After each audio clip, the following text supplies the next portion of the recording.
今回はこの漢字を使った単語や文を勉強しよう。複雑な見た目だけど、よく使う漢字だから頑張って覚えよう。主な読み方は、食、食べる。この漢字のイメージは、こんな感じ。食べ物に関することって毎日話したり考えたりしてるよね。つまり、毎日使う大切な漢字ってこと。どんな風に使うか見てみよう。食事、料理を食べること。今日は友達と食事に行きます。今日は友達と食事に行きます。食事中に電話はやめてください。食事中に電話はやめてください。ポイント。時間によって食事の言い方が変わるよ。朝食、昼食、夕食。実際の会話では、朝ごはん、昼ごはん、夜ごはんって言うことが多いよ。昨日夜ごはん何食べた？昨日夜ごはん何食べた？食品、魚や野菜、パンなど食べ物のこと。コストコには食品や日用品、家電などが売っています。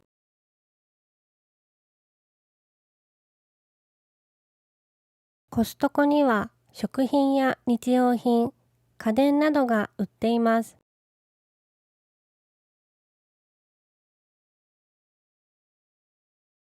帰りが遅くなったときは冷凍食品を食べます。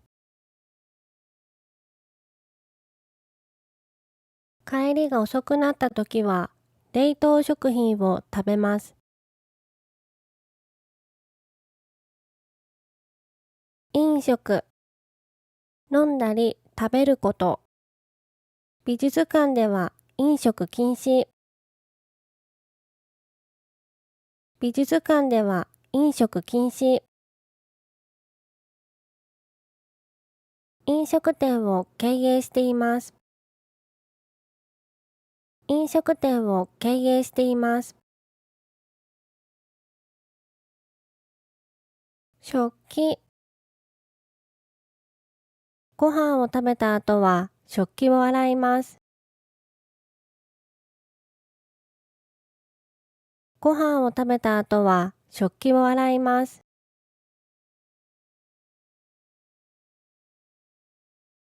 食費。食事に必要な費用のこと。1ヶ月の食費は2万円です。1ヶ月の食費は2万円です。外食。レストランや飲食店などで食事をすること。今日は外食にしよっか。今日は外食にしよっか。月に2回外食をしています。月に2回外食をしています。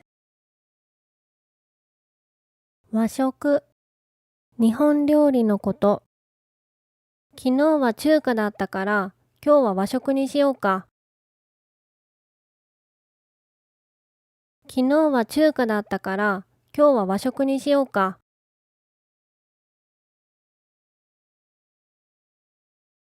小食。あまり食べないこと。夏は暑くて小食になります。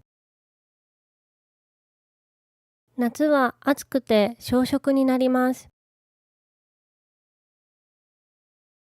大食い。たくさん食べること。あの人は細いのに大食いだ。あの人は細いのに大食いだ。お疲れ様でした。